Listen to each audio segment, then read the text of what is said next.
बहुत समय पहले की बात है कि सोलापुर नाम के गांव में शांति नाम की एक गरीब बूढ़ी औरत रहती थी। शांति बहुत गरीब थी और वो अपनी छोटी सी झोंपड़ी में रहा करती थी। उसका एक ही बेटा था जो कमाने के लिए शहर गया था और कभी वापस लौटकर नहीं आया था। अब वह शांति अकेली ही रहा करती थी और लोगों के कपड़े सिल कर अपना गुजारा किया करती थी। गांव के लोग उसे बहुत आदर सम्मान दिया करते थे और उसका ख्याल भी रखते थे। एक दिन की बात है, शांति अपनी झोंपड़ी में बैठकर सिलाई कर रही थी कि तभी वहां मीना नाम की पड़ोसन आती है और कहती है, अरे काकी, आज तो बड़ी अच्छी खुशबू आ रही है आपके घर से। हाँ बेटी, क्या बताऊं, बहुत दिनों से खीर खाने का मन हो रहा था, सो सामान इकट्ठा करके अब बना पाई हूं। लो तुम भी ले जाओ, अपने बच्चों को भी खिला देना। ठीक है काकी, मैं तो ये कुछ कपड़े सिलवाने के लिए आई थी, ये तो बहुत सारे हैं। तो कहीं जा रही हो क्या?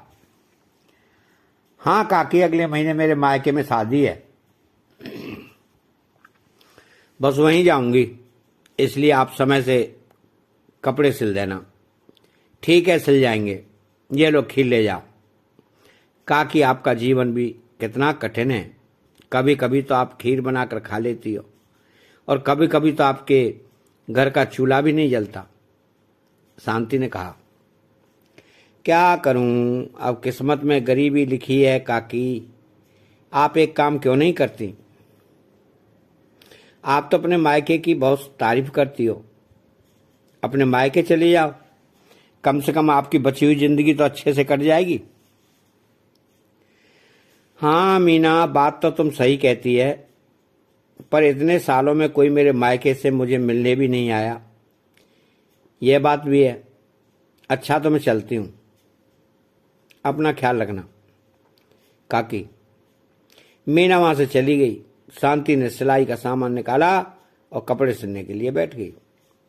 मायके जाना कितनी खुशी की बात है, मेरा मायका तो बहुत दूर है, क्यों ना इस बार मैं भी अपने मायके की यात्रा पर निकल जाऊं। मुझे देखकर मेरे भाई भाभी बहुत खुश होंगे। जब से मैं इस गांव में शादी करके आई हूं, यहीं की होकर रह गई हूं, अब तो मैं अपनी बाकी की जिंदगी अपनी मर्जी से जीऊंगी। शांति मायके जाने के सपने देखने लगी थी। उसने जल्दी जल्दी मीना का काम खत्म किया और अपने मायके जाने की तैयारी करने लगी। शांति ने सोचा, यात्रा बहुत लंबी होगी, मुझे थोड़ा ज़्यादा सामान ही ले जाना चाहिए जिससे रास्ते में मुझे कोई समस्या ना आए, लेकिन मुझे रास्ते के डाकुओं और ठगों से बचकर रहना होगा। शांति ने अपना सामान बांधा और मीना के घर आ गई। अरे मीना सुनो, बाहर तो आओ जरा। मीना बाहर आई और बोली, अरे काकी, क्या हुआ, इतना सामान लेकर कहाँ जा रही हो? शांति ने कहा, यार तुम्हारे कपड़े। वो तो ठीक है काकी, लेकिन आप कहाँ जा रही हो? मैं अपने मायके जा रही हूँ, कुछ दिन में लौट आऊंगी। अच्छा ठीक है काकी, लेकिन आपका मायका तो कमल नगर में है ना? हाँ बेटी। काकी, इतनी दूर अकेले जा रही हो, ऊपर से उस रास्ते में तो न जाने कितने ठग और डाकुओं ने से पाला पड़ेगा। अरे मीना, मेरे ये बाल धूप में सफ़ेद नहीं हुए हैं, तो मेरी चिंता मत करो, मैं आराम से चली जाऊंगी। अच्छा मैं चलती हूँ। ठीक है काकी। मीना से विदा लेकर शांति अपने गांव के रास्ते पर आगे बढ़ गई। दोपहर हो चुकी थी और सूरज सर पर था। चलते चलते बहुत देर हो गई। शांति ने सोचा, थोड़ा आराम करूंगी।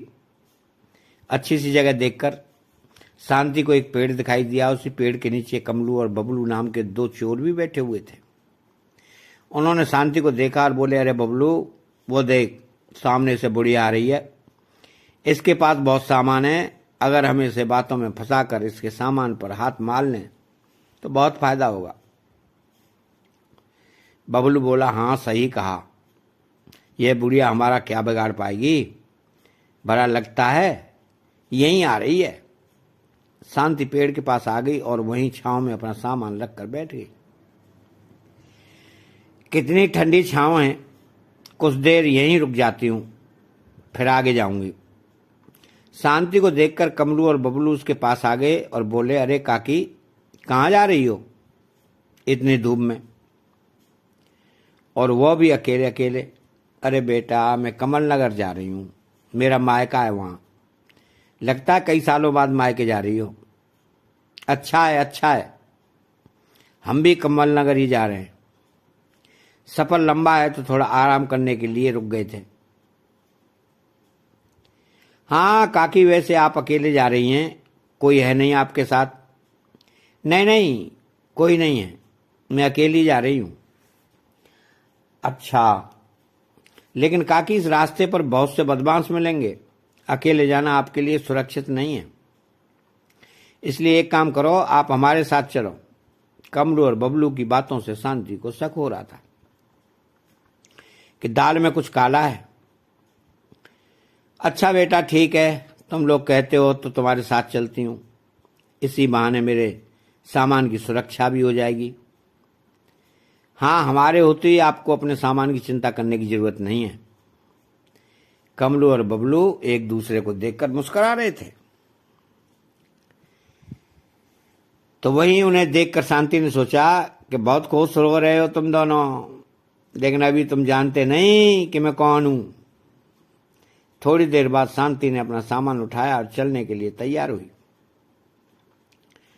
तभी कमलू शांति को टोकते हुए बोला, अरे काकी, आप क्यों मेहनत कर रही हो? लाइए लाइए, हम आपका सामान उठा लेते हैं। अरे नहीं नहीं, मैं उठा लूंगी सामान। काकी, कहीं आप ये तो नहीं सोच रही हैं कि हम आपका सामान लेकर भाग जाएंगे? अरे नहीं नहीं, तुम लोग बहुत अच्छे जान पड़ते हो, लेकिन ये सामान कुछ खास नहीं है, इसे तो मैं ही उठा लूंगी। इसमें जो अपने मायके से ले जा रही हूं, उस सामान को उठाने के लिए मुझे लोगों की जरूरत पड़ेगी। अच्छा, ऐसा क्या लेने जा रही हो अपने मायके से? काकी, मैं अपने मायके से अपने हिस्से का सोना चांदी लेने जा रही हूं।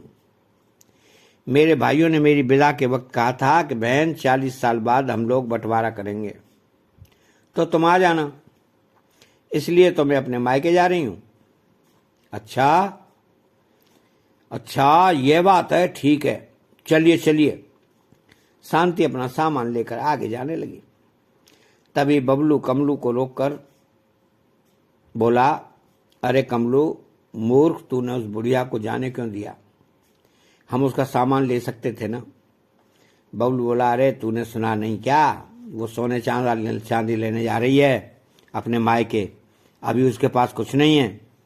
जब वो कमल नगर से सामान लेकर लौटेगी तब हम उसे लूट लेंगे।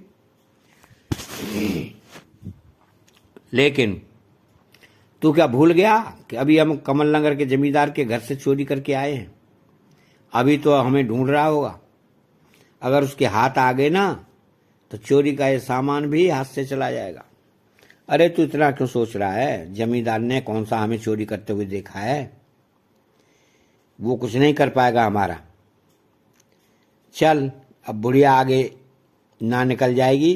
कमलू और बबलू शांति के साथ साथ चलने लगे और कमल नगर की सीमा पर पहुंचते ही शांति ने दोनों से कहा कि तुम दोनों का बहुत बहुत धन्यवाद, जो मेरे सफर में मेरे साथी बने और मुझे सुरक्षित यहां पहुंचा दिया। अरे काकी, कैसा धन्यवाद, हम भी तो इसी गांव में आ रहे हैं, हमारी मंजिल भी एक ही है, मगर यहां आ तो गए, अब क्या करेंगे? शांति ने पूछा। क्या बात है बेटा, तुम परेशान क्यों लग रहे हो? काकी, हम दोनों काम ढूंढने के लिए यहाँ आए, लेकिन हमें पता नहीं यहाँ कौन काम देगा। तभी कमलू बोला, अरे बबलू, तू चिंता क्यों कर रहा है? अपनी काकी है ना, उनके मायके में कोई ना कोई काम हमें मिल जाएगा। क्यों काकी, सही कहा ना? शांति ने कहा, हाँ हाँ सही कहा। ठीक है, तुम चलो, तुम दोनों मेरे साथ। शांति दोनों को अपने साथ अपने मायके ले गई। शांति को देखकर उसके भैया और भाभी बहुत खुश हुए और घर को देखकर शांति बोली, क्या बात है भैया, अब तो अब हवेली बन गया है। अरे बहना, तू इतने सालों बाद आई है, ये दोनों कौन है तेरे साथ? भैया ये दोनों तो मुझे रास्ते में मिल गए थे, अब कुछ काम ढूंढ रहे हैं इसलिए मैं इन्हें यहाँ ले आई। अपने खेतों पर इन्हें कोई काम दे देना। ठीक है, तू अंदर जा, मैं इनके रहने की व्यवस्था घर के बाहर करवा देता हूँ। शांति घर में आ गई और उसके भाई ने कमलू और बबलू को गौशाला के पास रहने की जगह दे दी। फिर अगली सुबह शांति अपना गांव घूमने के लिए निकल पड़ी, तो वहीं कमलू और बबलू खेतों पर काम करने के लिए चले गए। शांति अभी गांव में घूमने निकली ही थी कि गांव का जमींदार रास्ते में मिल गया और शांति से पूछने लगा, अरे शांति, तुम कब आई? शांति बोली, बस कल ही आई भैया, तुम बताओ कैसे हो? जमींदार ने कहा, मैं तो ठीक ही हूं, बस थोड़ा परेशान हूं। क्यों, क्या हुआ भैया? अरे शांति, क्या बताऊं, मेरे घर में चोरी हो गई। मेरे घर से काफी कीमती सामान चोर ले गए। अरे रे रे रे, यह तो बहुत बुरा हुआ। अब तो जो होना था वो हो चुका है, तो मेहनत करूंगा, संपत्ति बनाऊंगा। लेकिन शांति बहन, तुम इतने सालों बाद आई हो, ये लो, यह अंगूठी रखो मेरी तरफ से। अरे नहीं नहीं भैया, इसकी क्या जरूरत है? अरे बहन, भाई को मना नहीं करते हैं। लो रख लो। शांति ने अंगूठी ले ली और घर आते हुए सोचने लगी कि यह अंगूठी तो कहीं देखी लग रही है, कहाँ देखी है मैंने? ऐसा सोचते हुए शांति अपने खेतों के पास से गुजरी और उसने देखा कि कमलू और बबलू खेतों में जी तोड़ मेहनत कर रहे हैं। वह उनके पास आई और उन्हें हल चलाता हुआ देखने लगी। तब उनकी नज़र कमलू के हाथ में पहनी हुई अंगूठी पर पड़ी। अच्छा, तो ये बात है, ये दोनों तो चोर हैं, लेकिन इनसे यह बात कैसे उगलवाऊं? शांति फिर अपने घर वापस आ गई और कमलू और बबलू के सामान को देखने लगी। उसने देखा कि उसके सामान में कीमती सोने चांदी के आभूषण और बर्तन रखे हुए हैं। अच्छा, तो यह सब जमींदार का सामान है, इन दोनों को तो अच्छा सबक सिखाऊंगी। शांति वहां से चली गई। इधर खेतों पर कमलू और बबलू आपस में बात करते हुए बोले, अरे कमलू, अब तो मेरी कमर टूट गई। इतने दिन से यह बुढ़िया यहाँ रह रही है, हमने तो बंटवारे की कोई बात भी नहीं सुनी, ऊपर से इतना काम करना पड़ता है। कमलू बोला, हाँ बबलू, बात तो सही कह रहे हो तुम, मुझे भी अब थकान हो रही है। चलो पहले कुछ देर आराम करते हैं, फिर सोचते हैं बुढ़िया का क्या करना है। हाँ भाई। कमलू और बबलू वहीं पेड़ के नीचे बैठकर आराम करने लगे। तभी कमलू बोला, हम लोग इस बुढ़िया से बातों बातों में पूछ लेंगे, ठीक है? कमलू और बबलू शाम तक काम खत्म कर शांति के पास आए और बोले, अरे काकी, तुम तो हम दोनों को भूल ही गई। हाँ, नहीं तो इतने दिन हो गए यहाँ रहते रहते, एक बार भी हमसे मिलने नहीं आई। देखो तो खेतों पर काम कर करके आधे हो गए हैं। शांति बोली, अरे अरे माफ करना, वो मैं यहाँ इतने दिनों बाद आई थी कि कुछ और होश ही नहीं रहा। हाँ काकी, तुम बहुत भोली हो, इसलिए तो तुम हमारे साथ साथ कुछ और भी भूल गई हो। शांति ने कहा, अच्छा, और क्या भूल गई मैं? काकी, वो तुम्हारा हिस्सा तुम भूल गई। क्या कि तुम्हें यहाँ अपने भाइयों से अपना हिस्सा लेने आना था? अरे हाँ, हिस्सा, मेरा हिस्सा, वो तो मैंने बात कर ली अपने भैया से। अच्छा, तो फिर क्या कहा तुम्हारे भैया ने? मेरे भैया ने कहा कि उन्होंने तो बहुत पहले ही बंटवारा कर लिया था, अब यहाँ कुछ नहीं बचा। तो बबलू बोला, उन्होंने कहा और तुमने मान लिया? धोखा हुआ है काकी तुम्हारे साथ। नहीं नहीं, मेरे भैया बहुत अच्छे हैं, उन्होंने मेरे हिस्से का सोना चांदी जंगल में एक बड़े पुराने बरगद के नीचे दबा दिया है। जब मुझे जरूरत होगी तब मैं उसे वहां से निकाल लूंगी।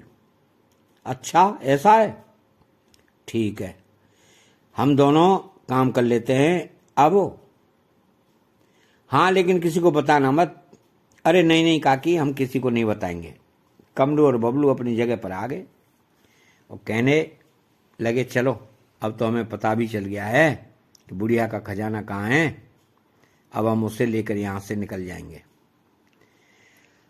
हाँ सही कहा, पहले हम एक बार ये तो देख लें कि हमारा सामान सही से रखा है या नहीं। अरे हमारे ऊपर किससे शक होगा, फिर भी एक बार देख लो। कमलू और बबलू ने अपना सामान बाहर निकाला और देखा तो जमींदार के आभूषणों की जगह वहां पर पत्थर रखे थे। यह देखकर दोनों चौंक उठे। अरे हमारा सामान किसने चोरी कर लिया? यह सब क्या हो गया? यह तो बहुत बुरा हुआ, हम तो लुट गए। अब न जाने क्या होगा, हमारे पास तो कुछ भी नहीं बचा। अरे मेरे दोस्त, अभी परेशान नहीं हो, हम अब उस बुढ़िया का खजाना बाहर निकाल लेंगे और यहां से भाग जाएंगे।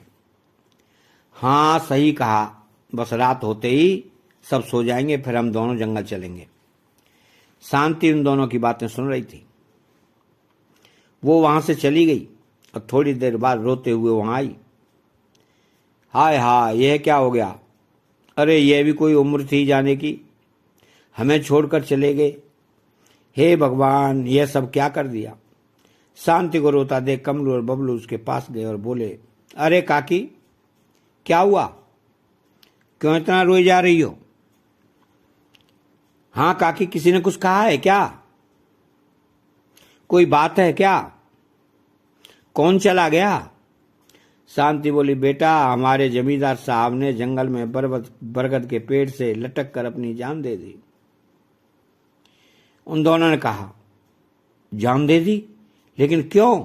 उनके घर में चोरी हुई थी, नुकसान हुआ था बहुत, वो ये सदमा झेल नहीं पाए, इसलिए जान दे दी। कमलू बोला, अरे राम राम राम राम राम, ये सब क्या हो गया?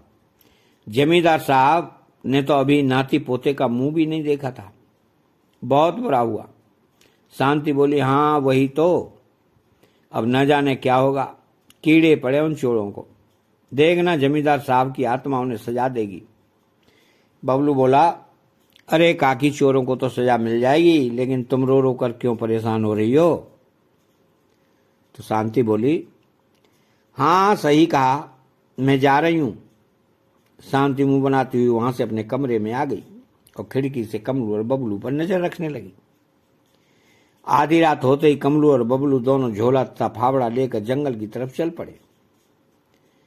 उनके जाने के बाद शांति भी उनके पीछे लग गई।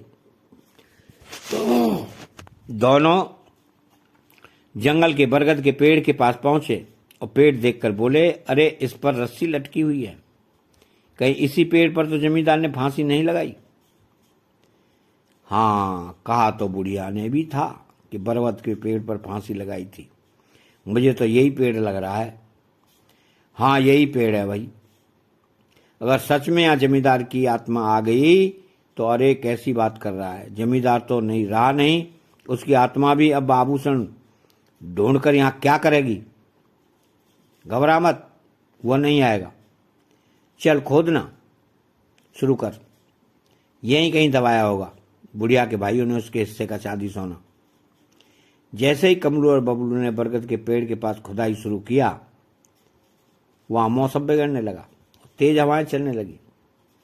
हवा चलने से पेड़ पर बंधा फंदा हवा में झूलने लगा और वहां से आवाज आई, खजाना लेने आए हो तुम लोग, पहले मेरा खजाना वापस करो। बबलू डर के मारे कांपते हुए बोला, कौन सा खजाना? हम किसी खजाने को नहीं जानते। तो कमलू कांपते हुए बोल पड़ा, हाँ हाँ, हमें कोई खजाने के बारे में नहीं पता। फिर आवाज आई, अच्छा तुम दोनों की वजह से मुझे मरना पड़ा, मेरा सब कुछ लूट कर कहते हो तुम्हें कुछ नहीं पता, मैं तुम दोनों को नहीं छोड़ूंगा, जान ले लूंगा तुम्हारी। कमलू और बबलू जोर से चिल्लाए, नहीं नहीं, हमने कुछ नहीं किया। अरे कमलू भाग यहां से। कमलू और बबलू वहां से भागने लगे। तभी सामने से जमींदार साहब आकर खड़े हो गए और बोले, कहाँ भाग रहे हो तुम दोनों? मुझसे मिलकर जाओ, मेरा खजाना मुझे लौटाओ। जमींदार के भूत को सामने देखकर कमलू और बबलू जमीन पर गिर पड़े और पीछे की तरफ खिसकते हुए बोले, माफ कर दो हमें, हमें मत मारो, छोड़ दो हमें, हमें नहीं पता खजाना कहाँ है, खजाना तो पत्थर बन गया था। जमींदार ने कहा, झूठ बोल रहे हो तुम दोनों, तुम लोगों ने ही चोरी की है मेरे खजाने की, मुझे वापस करो।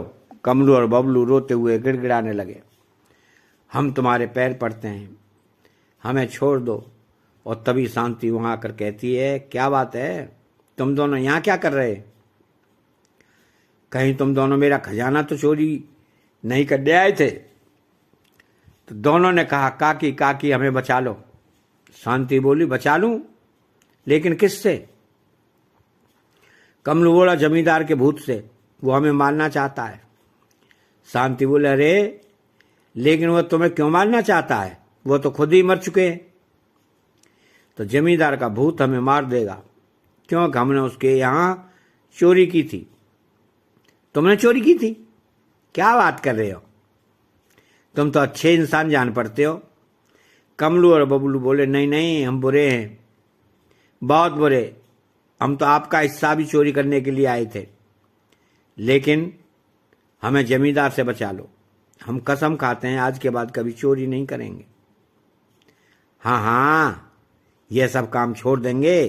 शांति बोली, ठीक है जमींदार साहब, इन दोनों ने अपना जुर्म कबूल कर लिया है, आप इन दोनों को छोड़ दो। जमींदार ने कहा, ठीक है मैं इन्हें छोड़ दूंगा, लेकिन इन्हें इनके किए की सजा जरूर मिलेगी। वे दोनों बोले, हमें सजा मंजूर है। शांति बोली, ठीक है जमींदार साहब, ये लोग सजा भी पाने को तैयार हैं, अब आप और बाकी सब लोग यहाँ आ जाइए। शांति के कहते ही गांव के बाकी लोग और जमींदार बाहर निकलकर शांति के पास आ गए। सब लोगों को देखकर कमलू और बबलू को कुछ भी समझ नहीं आया। तभी शांति हंसते हुए बोली, चोरी करना पाप है, अब समझे तुम लोग, ये जमींदार साहब जिंदा हैं, यह सब हमारी योजना थी तुम लोगों से सच्चाई उगलवाने की। जमींदार ने कहा, हाँ शांति बहन, तुम्हारा बहुत बहुत धन्यवाद, जो तुमने मेरी संपत्ति लूटने से और मुझसे दूर जाने से बचा ली, तुम बहुत ही होशियार हो शांति।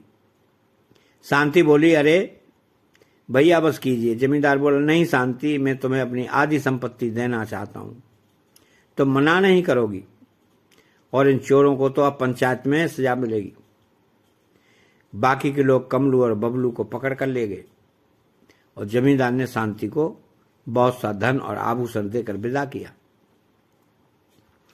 शांति अपने घर पर सुखपूर्वक लौट आई। उसके लौटते ही मीना उससे मिलने आई और बोली, अरे वाह काकी, किस्मत हो तो आपके जैसी, आप पहले ही मायके चली जाती तो अच्छा होता। शांति बोली, हाँ बेटी, जो कुछ भी होना होता है अपने समय पर ही होता है, उससे पहले कुछ नहीं हो सकता। मीना बोली, हाँ सही कहा काकी। और फिर उस दिन के बाद से शांति का बाकी का जीवन सुखपूर्वक बीतने लगा। आज की कहानी यहीं समाप्त हुई। फिर मिलेंगे एक और कहानी के साथ। कहानी पसंद आए तो लाइक शेयर जरूर करें और चैनल को सब्सक्राइब करना बिल्कुल ना भूलें। बेल आइकन घंटी भी दबा दें। आपका बहुत बहुत धन्यवाद, बहुत बहुत धन्यवाद, बहुत बहुत धन्यवाद, बहुत बहुत धन्यवाद।